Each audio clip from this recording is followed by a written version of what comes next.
right, everybody, welcome back to another episode of That Amazon Ads Podcast, where today we're going to be continuing the series that we kicked off last time, talking about how we're going to be growing an Amazon brand from basically zero, trying to get them to $1 million in annual recurring revenue per year. We're going to be working with this brand, InSalted. They've been kind enough to let us partner with them, and we're going to be helping them grow within the electrolyte category, if you didn't know. So today we're just going to be recapping everything that has happened so far, reviewing the performance that we've been able to initiate since we've been taking over the management, and then go over some of the next steps for what we're going to be doing along this journey and showing you the behind the scenes. So I'm joined today with Stephen. We're talking about electrolytes. Let's get electro lit. Let's go, Andrew. And what flavor are you? I've got the mango passion fruit, which is pretty good here, is what I'm drinking. What do you got? Yeah, I got the same one. I got the mango passion fruit. That one's definitely my favorite, but I got to be honest, I've tried all of them and I really do like all of them. I'm preparing for a marathon right now, and I use a kind of electrolyte blend to help support muscle recovery and hydration and stuff like that. And I actually like the taste of this one a lot better, and they have a lot of different options and stuff. So, yeah, it was pretty good. I was pleasantly surprised whenever I tried it. Yeah, it's a good product. 0 calories, 0 sugar, 0 nothing. So, yeah, I always thought electrolytes were good. But I didn't realize the whole like 0 sugar thing. I used to use liquid IV, and then I looked at the back. I was like, oh, there's actually like a lot of sugar. Okay, I understand why this market exists and what this brand's trying to do now. But you guys should definitely try these out. Help us out to hit this goal by buying these and leaving a 5-star review. If you comment us, we can get you reimbursed on that. So you can get it for free. Just send us a DM. Be like, hey, I bought this. I left a 5-star review with a screenshot. And then we'll Venmo you or PayPal you or whatever to get you reimbursed. But without further ado, which, by the way, Andrew, on a couple episodes ago, I was saying further ado. I didn't really know what. Yeah, ado. It's further ado, and ado is not spelled like the French version. I bid you adieu for goodbye, like ADIEU. Fun fact: adieu is ADO, which is some super archaic Shakespearean English word, which means to put up a fuss.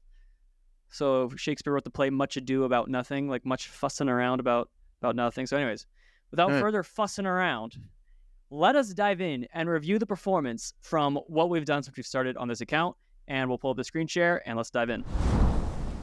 All right, guys. So we are recording this on July 25th. And again, our beards are the timestamps for the duration of this series. You can see a few weeks have passed, although it might be a couple months by the time this episode's airing, but it's been 25 days, and we're looking at the performance from basically for the first few weeks of July. Now, it looks like year over year, we're down pretty bad, but their brand launched on July 12th last year, which was Prime Day. So that was a great day to launch, especially because they were doing a ton of giveaways and super big deals. This July, we did not have any Prime deals. We were doing like 10% discounts, which wasn't really enough to really drive that Prime Day traffic because we didn't have the Prime Day deal badge. Topic for another time. We were pretty busy doing a whole other host of Prime deals with other managed service clients. So that kind of explains that. But overall, let's just look at how we're doing compared to a month ago where we started off. And Andrew, you put together this sheet. So why don't you tell us, kind of walk us through the data and what's going on here? Yeah, so let's back up and just start with what was our main goal with starting with this account in the first place. So whenever we first kicked off with them, the main goal was to improve efficiency. They were spending a lot, they weren't seeing the returns, and they were just not profitable with any of their ads. So we can, whenever we come into an account, we can skew our optimizations one way or the other primarily. And this initial batch of optimizations that we did, we skewed towards trying to improve efficiency. So that looked like reducing bids, cutting down spend where we weren't efficient, and trying to reallocate it to where we were. And so, month over month, we did bring down spend 61% month to date without really making a huge impact to total sales. So we see down about 7%. I think in console right now, it's showing about a 2% drop month to date. So, we're not seeing a huge impact with the big cuts in spend that we made happening in total sales. So total sales are still staying strong. We're just a lot more efficient. We were able to bring that ad cost of total sales down from 22% in June down to 10% so far month to date through July, which is great for this brand. Now, from here, our target ad cost of total sales is like 30%. So we have a little bit of room to be experimental and start to be a little bit more aggressive there and make some pushes. And so we can talk about some of those next changes that we're going to be making that can help initiate some more of that volume, try to get back some of those total sales that we lost, and maintain the efficiency while we're at it. Yeah, I should clarify the 30% ad. They have about a 30% margin on these products after Amazon fees and cost of production, all that stuff. So 30% ad cost of total sales is not the end goal, obviously, because then they wouldn't be profitable at all. But that is the short term. We have permission to run this business with zero profit just to get the ranking up, to get the sales up, all that kind of stuff. But obviously, we don't want to do that wastefully. We want to do that as efficiently as possible. And on episode 1 of this series, when we were recording the audit, we saw that there was quite a bit of inefficiencies that before we can really just, obviously, if you're already getting pretty near, so for the first 24 days of June, they're pretty close to that, to like the profitability, like losing zone. You can't push any harder when you're already at that zone. So we first had to clean up a lot of stuff on the ad side, and we did that very efficiently. I'm super stoked about these results with, pulling down the ad cost of total sales, like chopping that down by more than 50% with virtually no sales lost. And if we look over in Ad Labs to get a sense of what happened with these ads, so here you see we're just looking at the date range of July 1st through the 24th, and a lot of interesting things to note here. But first and foremost is that spend dropped 15% while we doubled sales. So that is a phenomenal improvement. You see click-through rates, these click-through rates basically tripled, conversion rates basically doubled. And no, that was not because of Prime Day. Prime Day was on July 16th and 17th. You see there weren't any sales spikes around then. This mainly came from the optimizations that we did, the new campaigns that we set up. The top of search optimizations are largely going to help with increasing that conversion rate and the click-through rates. In here, we have a bunch of tags that Andrew set up just to help us like categorize these campaigns. But I'm going to really quickly, if we just look at the new versus the legacy campaigns, a little shrink these columns down a little bit, save some space. You can see here the new campaigns started ramping up on the spend. So if you're wondering what have we done over the past couple of weeks, not much. We launched these campaigns with around $1 bids with some top of search increases. They weren't getting a ton of visibility, so we started working up, just like inching up those bids over time. We didn't do a whole episode on it because we didn't really think it was super necessary. It was pretty basic, just like gradually increasing the bids, putting a little bit more increases on top of search to make sure we're getting that visibility. But overall, you can see really good performance. These have been ramping up nicely. Also, we did optimize these legacy campaigns as well. So if we just did the last 30 days to include a little bit more of like the end of June performance, we'll get an even better picture on how much better these new campaigns are performing compared to the legacy. You're seeing that these legacy campaigns, even with the kind of reduction in spend and everything, we couldn't really efficiently reduce this spend on the legacy campaigns without losing a ton of sales because of the way in which they were set up. And you see that the conversion rates for the last 30 days on these new campaigns is actually a bit higher than the legacy campaigns. Again, in that other episode, in the previous 2 episodes, we talked a lot more about what we're exactly trying to do and accomplish here. But overall, things are looking really good on these new campaigns. And Andrew, anything else you want to call out here in terms of these tactical breakouts and ways of organizing things? Yeah, no, I just think it's super important to call out, like, we're making all these changes, we're making all these shifts, making new activations, new campaigns, but how are we actually tracking and measuring and seeing the impact and the results of those changes? And so these tags inside Ad Labs are overpowered, man. Like, these things are so slick, and you can group and segment your data in a lot of different ways. And so for us, whenever we were first setting this thing up, we made some different tags to help us give an idea of what's happening in the account. So like you were showing, we tagged all of our new campaigns and all of our old campaigns because we wanted to see and make sure and be able to easily track whether that spend was being shifted from the old campaigns to the new campaigns or not. And so with those tags, we can just drag, drop, be able to see that trend and very easily see that our spend is picking up there, which is kind of funny too, because there's a lot of Amazon ad managers out there who are really worried about whenever they take over a new account, launching a whole bunch of new campaigns and trying to transition that spend over. They're always worried about they're going to rock the boat or performance not going to be good, or it's, those old campaigns have way more historical data than the new ones and all this type of stuff. And so they're afraid of launching these new campaigns and afraid of rocking the boat. But you can see here with this, like, we were able to launch a complete new set of campaigns and very gradually and efficiently shift that spend over. And usually that's going to happen, especially because most of the accounts we're coming into need a campaign restructure. And part of the reason they're getting that poor performance is because they're not set up correctly. And so by us coming in and setting things up correctly, we can, usually show the clear delineation in conversion rates and performance we were able to get with the newly structured campaigns versus how the old stuff was set up. So anyway, those tags are just really helpful for seeing that type of insight and information and making sure all the things are happening the way you want. But we also set up things for product, so we can see which products we're spending the most on. Right now, we're spending the most on that variety pack. That's kind of our intro hero product.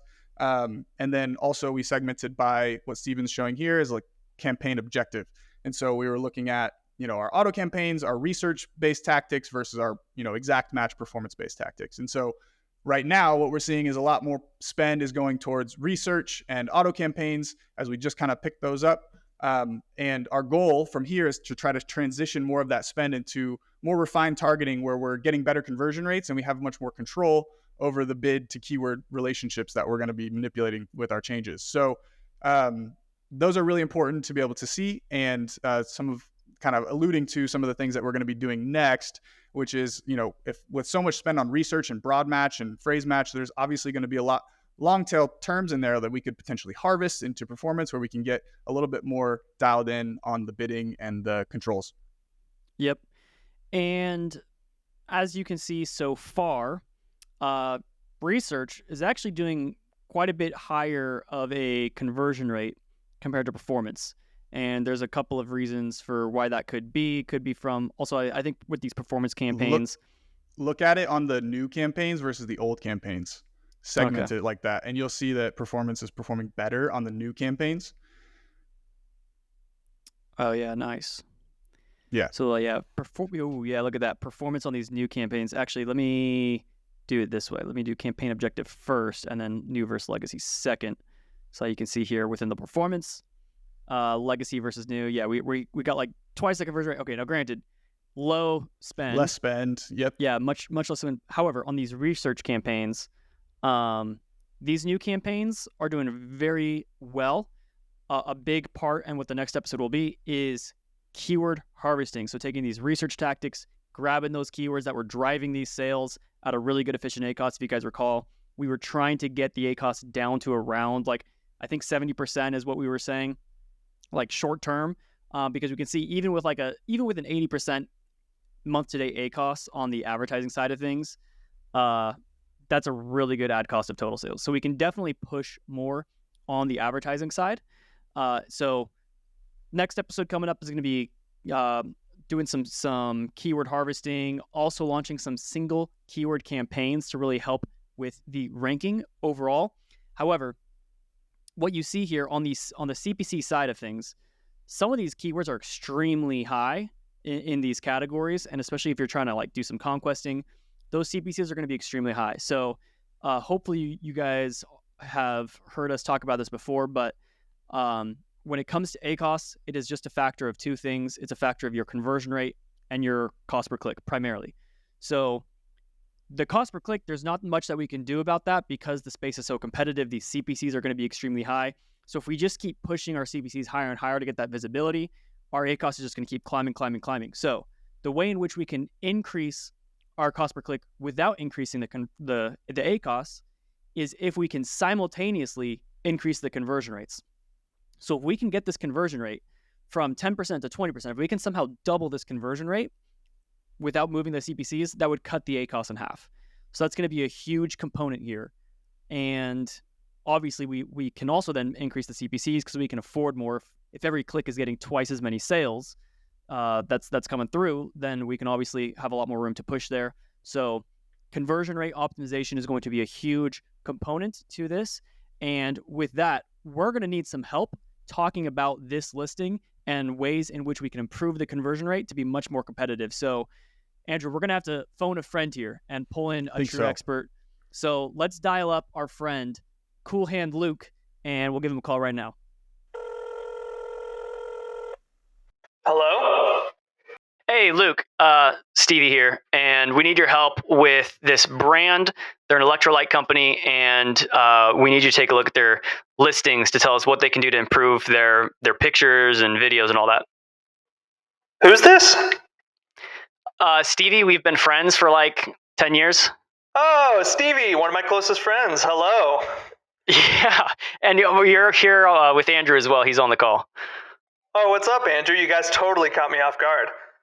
Yeah. Well, sorry, dude. Yeah, this is a really high pressure situation. We really need your help right now. If you could. Yeah, I'm happy to help. You're not busy? No, not at all. All right, cool. Well, let's jump on a screen share and we'll show you what we're looking at. Okay, let me hop on right now.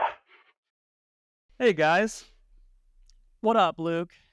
Man, you totally caught me off guard. I was just enjoying my citrus electrolyte mix from InSalted. Oh, nice. Well, this is going to blow your mind that that's actually the brand we need help with marketing. So crazy coincidence. You're talking about this brand? That's the one. Wow. This one. Yeah. Come on. So anyways, all right, we're sharing our screen. You can see what we got here. Why don't you just walk us through just this media and what are your thoughts? Just kind of take in like a quick look at it. What can be better here? Absolutely. Well, yeah, let's go through it. The first thing I will say when it comes to just the content on a product listing page is before you get to the product listing page, you have the product image. And the product image is quite possibly the most important thing. It is the most important thing that you can put work into of making great in order to get people to click on your listing. This is their first impression of your product. And no matter how passionate you are about your product and how precious it is to you, most people that are scrolling through all these different products that they haven't heard of you before, it looks like everybody else's. So people need to be, you need to address what's on your customer's mind right then and there, and you need to hit them with the key value. And so this product image right here, right off the bat, I would say the one key value that this product brings is that it has 4 different flavors. And so that may not be very clear. I mean, this image is bigger on screen right now, but when you're scrolling through a bunch of different thumbnails, I call them thumbnails because I like thinking about it in terms of YouTube videos. You're not going to click on a YouTube video that has a dumb thumbnail. You're going to click on a YouTube video that has a thumbnail that feels like it's addressing exactly what you're interested in watching. So, since the key value of this product is that there are 4 different flavors, I would say showing a image of the fruit or the flavor in somewhere incorporated in part of the product image is definitely going to be helpful. And so, so if you look at the second image, they kind of did that for that second image. They have if you go to the second image, Stevie, they have a lime right below the citrus flavor. And so that's great. Right away, it immediately just makes me want to taste their product. And so I would incorporate some sort of design like that into the first product image. So that's just the product image. Do you want me to go into the other ones? Yeah, and do you want me to look at, so we got a few varieties here, right? So I can certainly see for any of these individual flavors, like with citrus or grapefruit, on that first image, especially like you were saying, if we open up here in like a new search page, and if we're just searching for electrolytes, and of course liquid IV is going to be here. But when you're scrolling through, and here's like the main competitor, like Element, and I'm not sure even if InSalted is showing up here. But the point is, that text is so small on that first image, nobody can tell what those flavors are. So I'm just seeing this, like if I'm looking at this Element 0 sugar electrolytes, I see it's mango chili salt, but there's no way I could have told that but just by looking at the image. And we know that nowadays with shorter attention spans, people are not taking the time to read as much as they are hoping to get all of the information that they want to get, or that they need to get, I should say, from that main image. So I absolutely see that point. For each of these flavors, that text is going to appear really small in the search. And so throwing in that fruit is going to be a huge one. So you direct my cursor, Luke, with where you want me to go, and I'll just follow your lead. Cool. Well, real quick. I just jump in on that conversation real quick on something. So when it comes to like main images and everything like that, you were talking about like trying to convey as much information as possible. I think another way to look at it is just like, what questions does the customer typically have about your product before they buy it? So some of the questions might come up like, how much sodium's in there, how much potassium, and like things like that, or how many are in this pack? Because right now, just looking on this image, it looks like 3. And so I'm not sure if there's 3, Right. but actually it's 28. It's a 28 pack, so there's a lot more than that. So it's not really portraying True. that value or the questions that people might have. So I was just wanted to call those things out. And it feels like this yeah, one. it's just which one? Yeah, there you go. Yeah, this and sorry, there's a lag between my screen share and stuff. But yeah, this is a pretty good one. This Flash IV, it's communicating in pretty bold stick packs, 0 sugar. That's something else that on our listing, 0 sugar. I don't know if you saw where it was located. Very small. But yeah, it's on the small, and it's not even like reading. You got to turn your head like upside down, kind of to read that. So yeah, that's a great point, Andrew. Yeah, and this might be just one of those cases where sometimes when you put so much work, as the company itself, when you put so much work into the design of how the product looks and everything, sometimes you can get a little precious about it. And I'm not saying that's what's happening here. I really don't know. But you'll see that most people do the same thing. It's like elements. You can barely even see what the flavor even says, Right. or what the flavor is on the packet. There are other ways. I mean, that kind of came to my mind. If you want to communicate, like for just like the single flavor pack where there's 28 of them, you could show just one and then like a whole volume that just go really far in the background of 28, just to communicate that you get a massive amount of electrolytes for the price, especially Right. if the price is a little bit of a higher price point. That could be a lot more valuable for the customer. Definitely the Yeah. 0 sugar, since that's one of the top selling points of Right. InSalted. That's something that needs to come across a little bit more clearly. And so if we could just think of product images in terms of real estate, like if you're building a house, you don't want to build a room that you're never going to use. You don't want to build a part of the house that's unusable. Clearly don't know anything about real estate based off my analogy, but you see what I'm saying. Make sure that you're utilizing the space properly. People call it dead pixel real estate on these images. So you're looking for like those dead pixels where there's space that you could fill in with something informative. Yeah, where like they're this not. kiwi, And I think this kiwi electrolytes, that top row of black where the lid Right. is a place where you could have like pretended that there's like a label on that that's communicating even more information. Like that could have said no sugar or something right there if it was 100%. if that was it. And that also doesn't mean that you have to utilize all the real estate. Like I would actually argue that key nutrients, that was messy. multivitamin, the one, it's a mess. There's way too much on screen, and it communicate. I mean, like it's good that they have the fruit and there's boxes, but they're trying to put all the tricks up on screen. Right. When it comes to messaging, you don't want to overwhelm your audience. You can overwhelm them visually, and you can overwhelm them with too much copy. So Yep. yeah, just want to make sure that we understand that utilizing Yeah. real estate doesn't mean you have to utilize all of it. It's knowing when and when not to. So let's go back to the listing page. Mm-hmm. Yeah, so if we're talking about real estate, I mean, there are 3 packs on screen, which is kind of a random number. I would definitely include the box or show a whole bunch of them behind the products. I think that when it says like 900, 300, and 100, all the different numbers, like those are great things to communicate, but maybe just put that on one of them. And then maybe on the other one, put 0 sugar. It doesn't need to look exactly like your products. People aren't going to be caught off guard when they receive the product and go, wait a second, why is the copy exactly the same on the package as it is on the product listing image?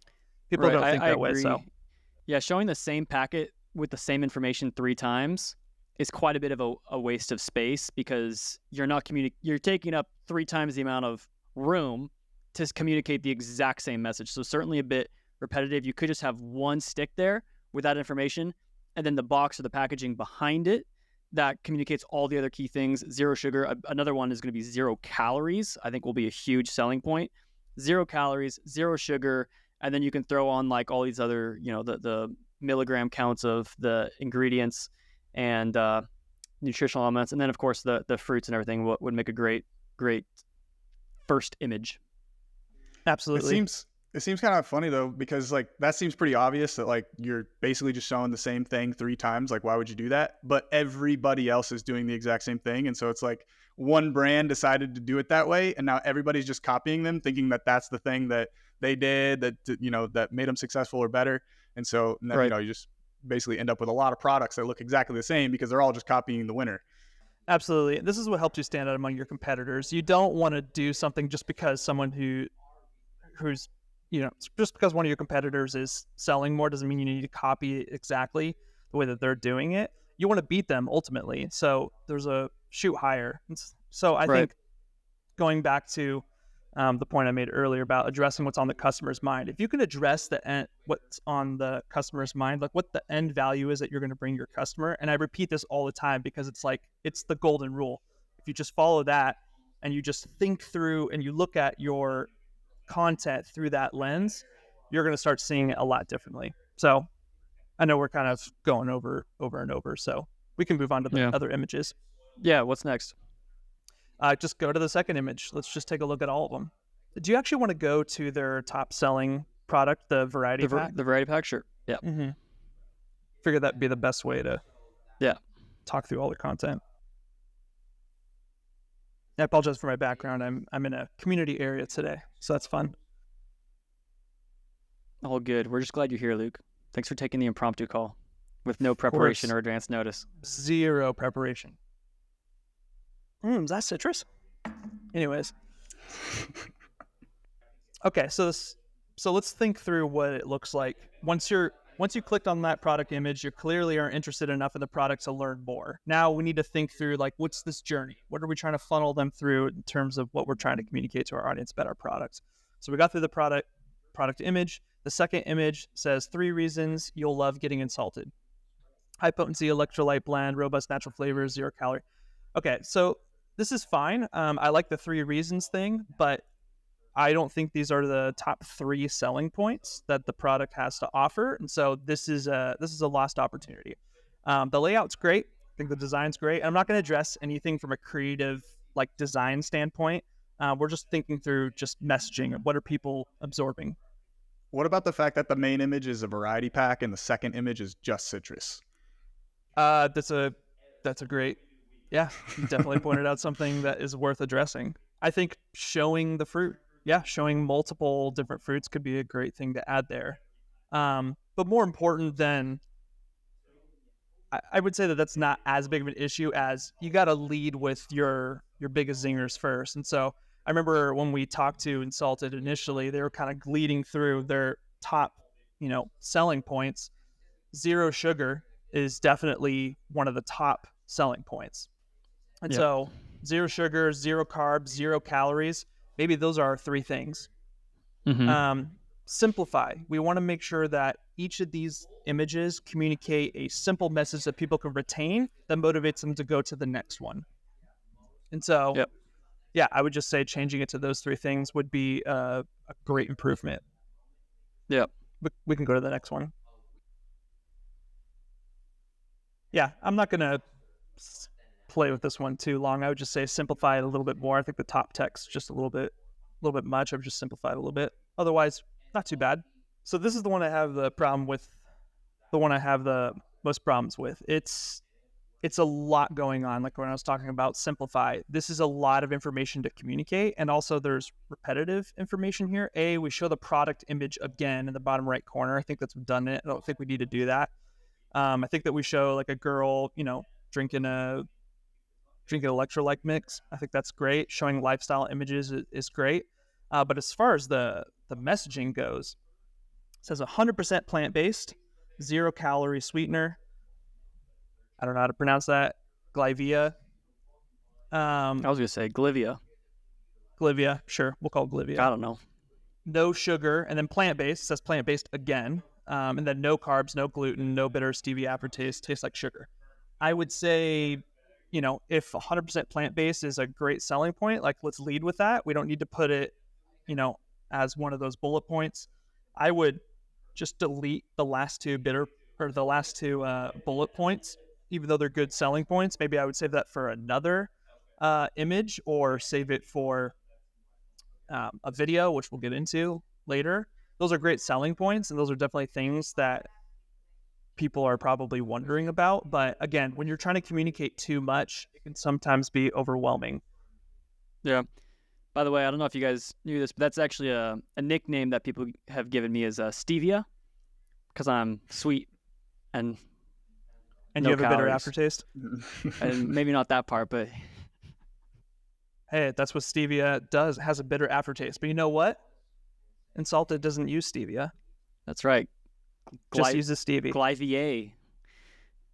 All right. I feel like I'm going to wake up tomorrow morning regretting so many of the bits that we've done today, including how I was introed, but I'm trying not to think about it. All right. What about All this right. next image here? How to I hydrate. think that's great. No notes for the people that are wondering how to open up a pack and how much water to mix it with. I think that's great. Tear, mix with water, get InSalted. It's pretty good. Simple. All right. Going on to the Morning next routine. one, ingredients image. I think this is actually great for the users that are more, for the people that actually flip to the back of the box, which are probably not as many as it should be. A lot of people, when they pick up something off the shelf, they want to look at the back because that's where you get to the truth. It's not the definitely. marketing that's on the front. So being able to be kind of have nothing to hide, I think is definitely going to bode well for them. So that's great. It's also great because they're able to inadvertently, I don't know if they were trying to do, but like they have this little QR code there that can actually send traffic to their website where they can kind of get better margins than without having Amazon take such a big portion. Now they could probably get through with that because it's literally the back of the box. I don't think you can normally throw a QR code up there that takes traffic off of Amazon, but if it's actually the back of the box, Amazon will let you show the back of the box. That's a fun little hack. Huh. Okay. I'd be curious how many people actually do that. But yeah, Well, I yeah, think it's hopefully great. no one from Amazon is watching this video and then just saw that and then goes and flags this and has us take this image down. But as long as that doesn't happen, there you go. Perfect. Yeah, actually, this is a pretty good point that you might not be super familiar with, Luke, but manufacture in the USA is actually a pretty huge selling point because so much stuff comes from China. So I didn't realize, I mean, that should be a very big, I mean, that could be something that is on image too, is boasting about being made in the USA. There's recently been a trend of just more and more stuff coming from China, just cheap products with a lot of filler, that being able to actually buy a product from the USA is going to usually justify paying a premium compared to the other products. That could be a big selling point that we add on like the second image or even the Great first point. image. Just Totally put a agree. little American flag in there. Yeah, On 100%. the box. So on the front of the box, you can be saying made in the USA with an American flag there, and then that can then be part of even your first image if it's on the front side of the box and that you're including the box on that first image. Absolutely. I totally agree. It's a great idea. Let's get into the video. Yeah, let's take a look at these videos. I don't think they're going to play very well on the screen share, so we're just going to insert a clip of the video here, and we'll play right now.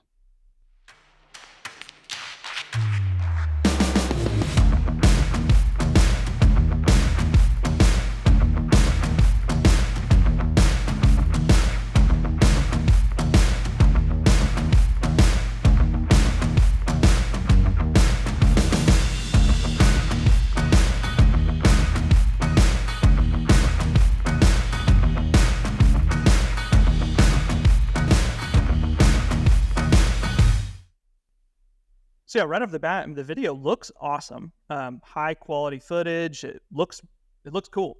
So no notes there.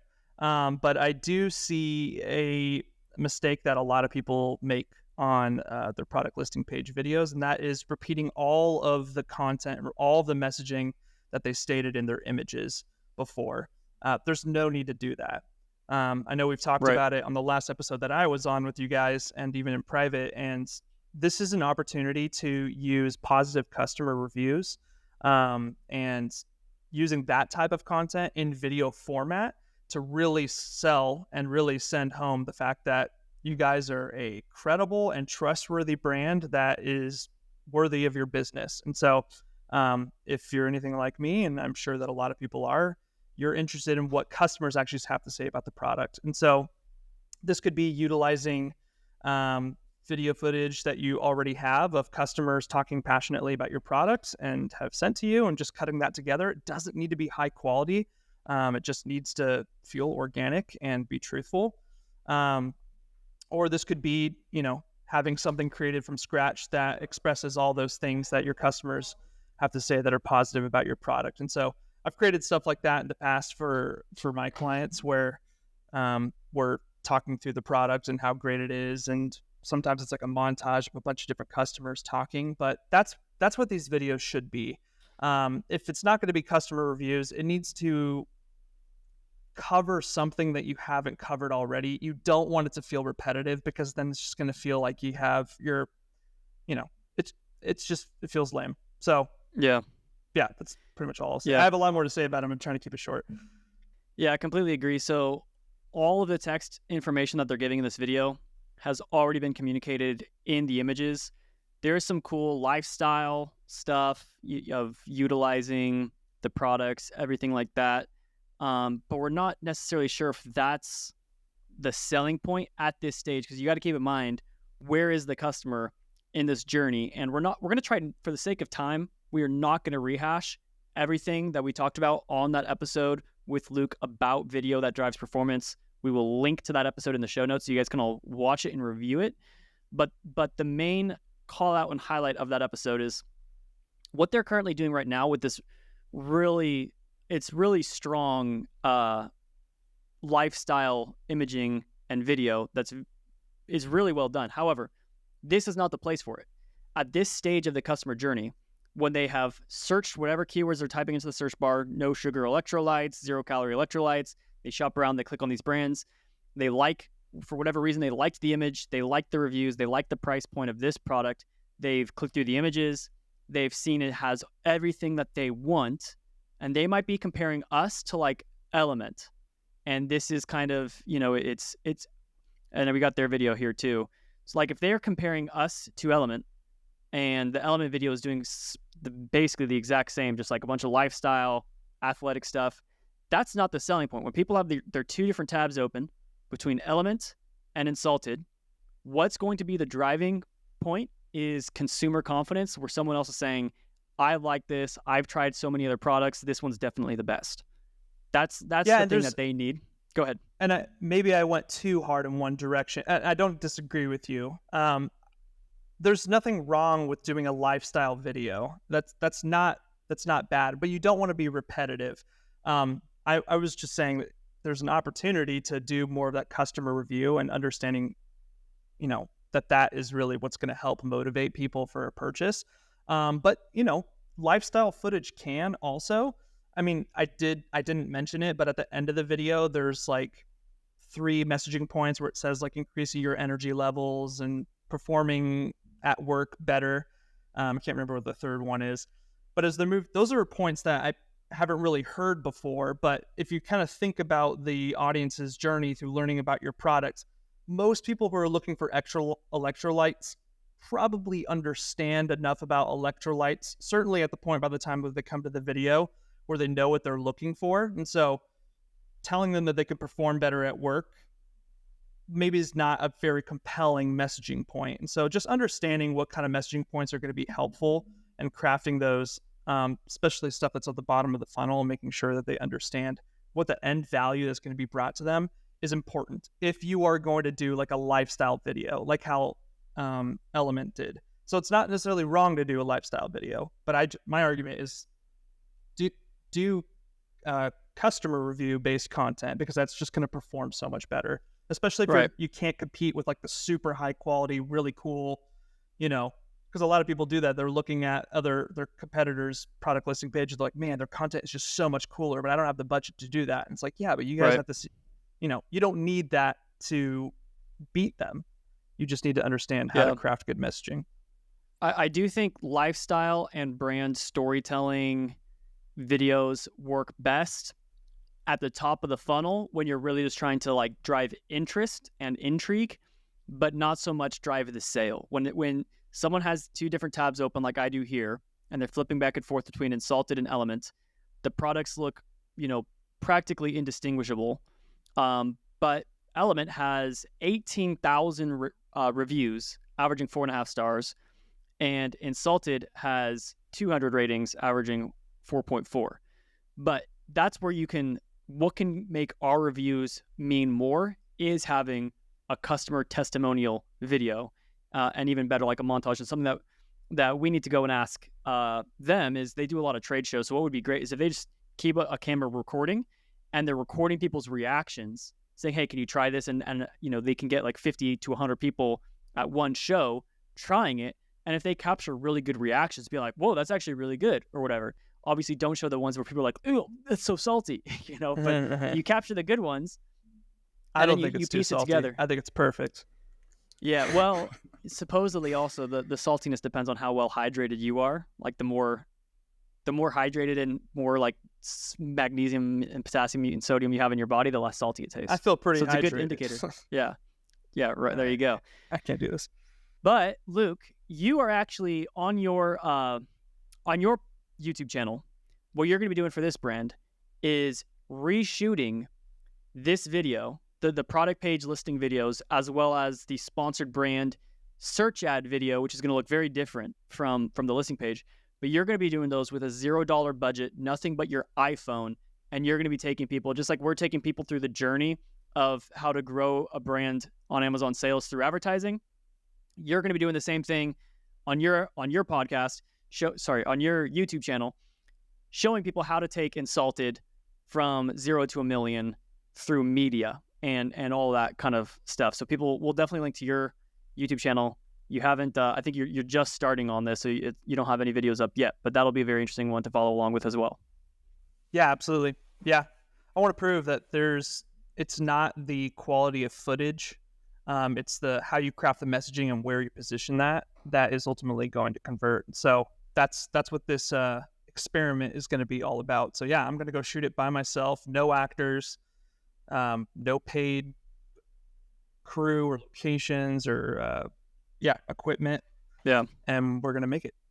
But as the sales increase on this brand and as there's more budget for larger scale productions, you're going to be also showing the journey of like, once you're hitting this sales mark and you have this much profitability, this is the budget you want to do.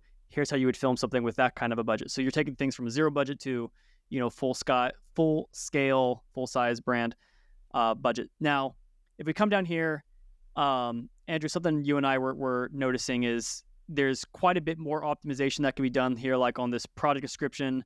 It looks like this is just keywords. Just keywords. Like that was supposed to be the back end keywords, and they got put in the product description instead. So yeah. So there's a few other things that need to happen here that Andrew, you and I will make another episode on optimizing these portions of the listing. But we are not the image video experts. That's where Luke comes in. So Luke will do that. And because this episode is needing to come to a close, there's one final thing I would like us to talk about. What should that first sponsored brand video look like? So the video that's appearing in search, and there's a couple key elements here that are also worth discussing that we might have to do a whole other separate episode on this. But just so you guys know, there is within Seller Central, if you are brand registered, if you come down here to the growth tab, you'll see something called the Product Opportunity Explorer, and it will give you an opportunity to do some additional keyword research using Amazon's data. So there's two ways you can do this. You can either just type in a keyword such as electrolytes, and Amazon will give you a bunch of different categories or themes of things that people are searching for. Or you can also, as I have here in another tab, you can enter a competitor's ASIN. So in this case, we plugged in the Element brand ASIN, and under the searches, we're seeing what are the terms that are coming up. Fasting electrolytes is a big one. Intermittent fasting electrolytes. There's some for like pregnancy, and then there's just some other like more generic stuff. So I've got these two tabs open. Element electrolytes is a pretty big search one. Electrolytes powder, electrolyte drink. I mean, there's like electrolytes just in a generic sense, but then we are seeing that there's a second pretty popular term, which is people looking specifically for these fasting electrolytes, meaning electrolytes with no calories that are not going to break your fast if you're into intermittent fasting. So, Luke, before we hit record, we were talking about having different videos. You'd probably want to have at least 2 different sponsor brand videos here. One that's a little bit more generic for just electrolytes, but then another one that's specific to fasting electrolytes. Because if we type in the search bar here, fasting electrolytes, and we look down until we find our first video, we find this one, which I'm not going to unmute it, but I'll just tell you after watching this one, this guy's just talking about the importance of his brand of electrolytes, but he's not mentioning fasting at all, or intermittent fasting, or how this thing's 0 calories and how it won't break that fast. So yeah, Luke, when talking about the video that's going to win this placement, 2 styles of video, one that really focuses on the fasting component and another one that's a little bit more generic for electrolytes. What's going to be your strategy in making this video? Okay, that actually put me on the spot. Yeah, as far as strategy goes, I think there's a little bit more to it, but just broadly is making sure that we're hooking in our audience in our video right away with what brings them the most value. So when it comes to fasting, making sure that our hook, the first 2 to 3 seconds of our video, communicates that these electrolytes are for people who are fasting, and it's the perfect electrolytes for people who are fasting. That is pretty much my whole strategy, is just hooking in the audience with that and then moving into the key messaging, hoping that motivates people to click through and visit a product listing page and motivating the purchase.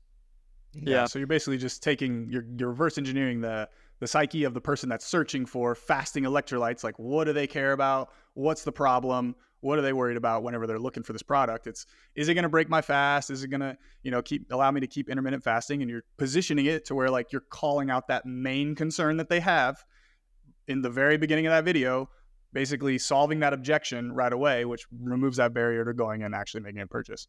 Yeah, this is cool because, this tool is so great because we're not taking a shot in the dark. We know exactly what people are typing in. So if I put yourself in the customer's shoes, if I'm typing in electrolytes for fasting, I might just find a bunch of electrolytes that all just kind of look the same. But if one's telling me, hey, I am specifically for the reason that you are typing in, you're addressing so clearly what is on the customer's mind right then and there. So, right. Yeah.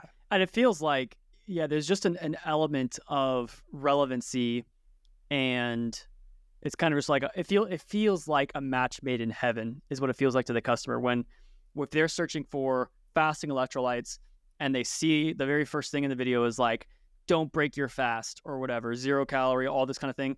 And that's just instantly, you're going to also have the opportunity to put that in very big, bold letters in the video, more so than any of these other things. Like if I'm just scrolling through here, I'm not searching for fasting anymore. Now I'm looking for just normal electrolytes. But let's just say I was typing in fasting electrolytes, coming down here. Nothing here is immediately communicating to me that any of this stuff isn't going to break my fast. I mean, maybe some of this stuff, 0 sugar, might catch my attention. But once I get down here, when it says, don't break your fast, boom. 100%. That's really gonna win and, capture my attention. And I'm very likely going to click through on it. Now, this video here that's been playing on repeat, this one's very generic. This is just like in the electrolyte search, just a bunch of static images with text. I imagine you would think this could be better. I don't know, not sure if you have any thoughts just firing from the hip with this image, with this video, things that you would do differently, Luke. Yeah, it's just going to be repeating what I've said multiple times. It's not clearly addressing what's on my mind when I'm looking for a product. And so if you're not communicating the key value that your product has and what it's going to bring to me, I'm not going to be very interested. And so, yeah, slideshows like this, they might be fine. They might perform okay, but we don't want videos to just perform okay. We don't want our content to perform just okay. We want it to be as potent as possible. So, yep. Yeah. Great. Well, let's wrap this up. In summary of everything that we've spoken about on this episode, it's a competitive category, meaning we cannot be complacent with A- listings. We can't get away with B+ work or A- at best. We really need perfect listings to really get the most conversion possible, because these keywords are extremely expensive and it's crowded, it's competitive. There's a lot of other brands with a lot more ratings and reviews, a lot more legacy. So we've really got to optimize these images, these videos, and we're also going to make some better sponsor brand videos. You'll want to follow along with Luke's channel as he shows you how to make those videos and walk you through the whole creative process with a $0 budget. And then next up for this brand is going to be what Andrew and I are going to be recording is actually fixing that A+ content, doing some SEO work on this, and launching sponsored brand campaigns, launching sponsored display campaigns. And Luke will also probably want to hit you up with getting some custom images, like static images that we can also use for sponsored brands. So everyone will need to stay tuned for that. But any parting thoughts, Luke, from you on this before we wrap? No parting thoughts. I'm excited to see where this goes. I think this could be an educational journey for not just us, but for people watching. And I think we're gonna do great things. Yeah, you hit the nail on the head, man. You're not going to find content like this anywhere else. So make sure that you like and subscribe, and you'll see us next week on that Amazon Ads podcast. See you guys later. Cheers.